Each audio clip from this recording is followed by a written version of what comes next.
we at?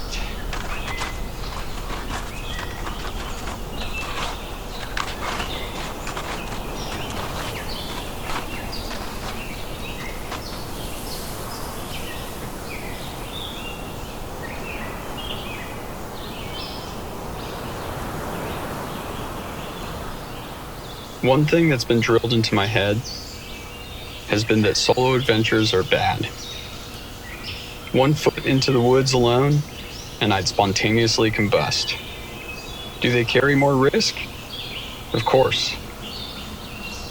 But there are plenty of ways to reduce that risk.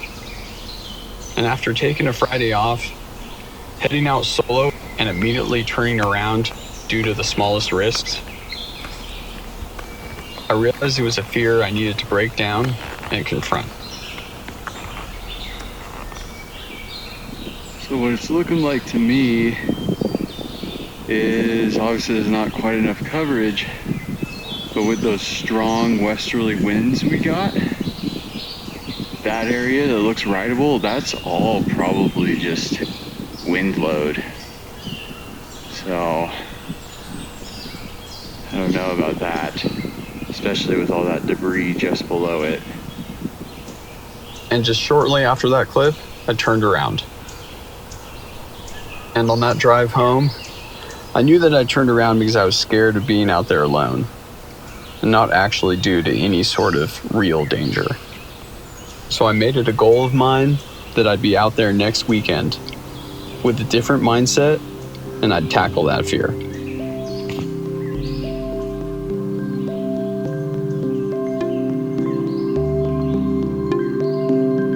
Got up a little bit later than I had wanted to.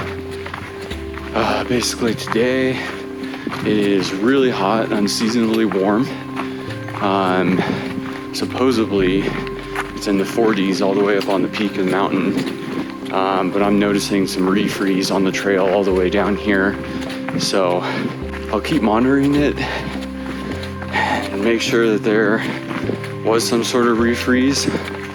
Otherwise we'd probably just be in for a slush fest.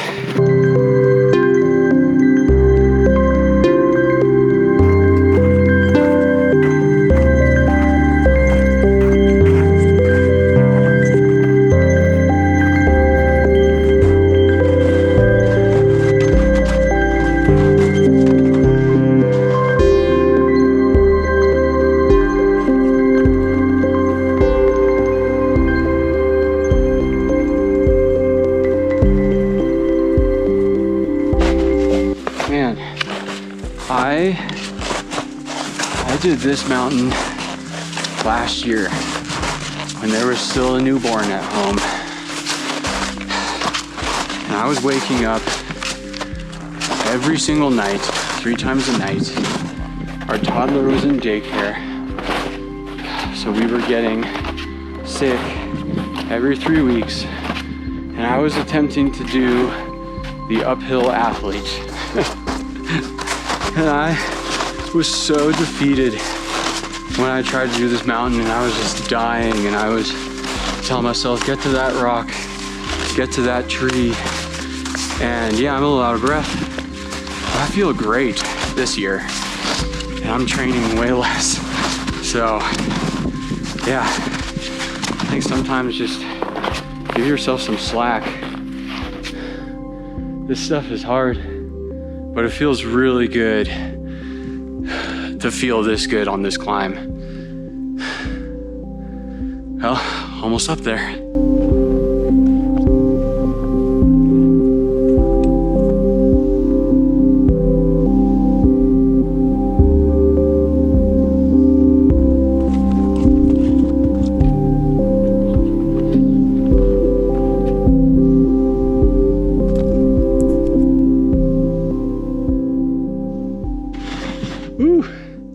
All right, on the summit, well, not really, on the start of the ski line. As a split boarder, I do not want to do the flats all the way over to the summit. And I've been on that summit like 3 times now. So I got an epic view over this way. That's Jepson, Big Draw, and Gorgonio. But now we're gonna do Charlton trees. So let's do it before it gets any hotter. It's probably about, I don't know, like 65 degrees right now.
More rocks.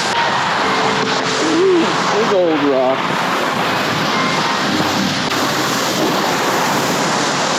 Ooh, sharkier and sharkier.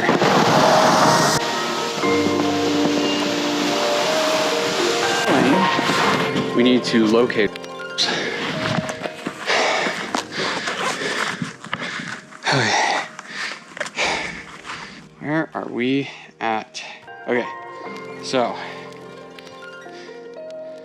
we are right there, and yeah, we do need to start heading this way.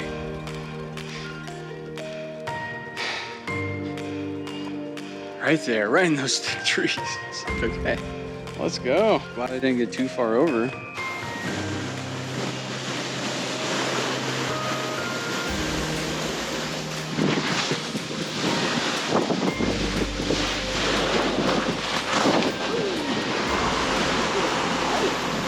Spot check. Yeah, this is where it gets dangerous. Sweet. So yeah, we want to stay out of that gully. We want to stay right in here.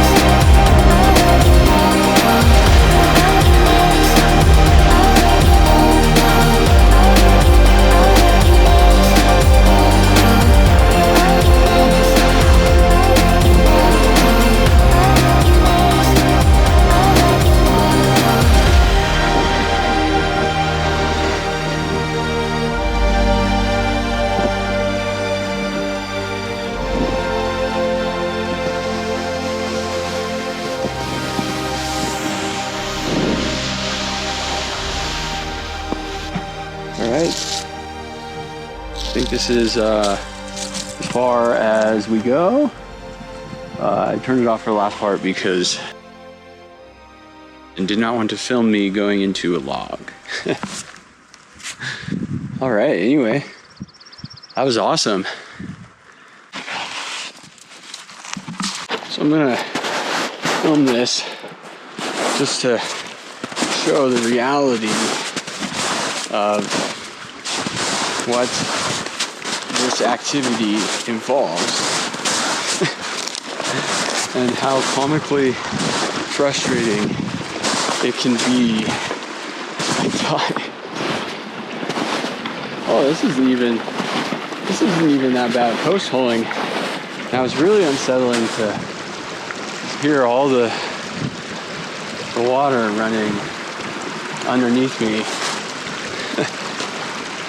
I'm following this snowshoer's tracks who I think he likes to go right on top of rivers.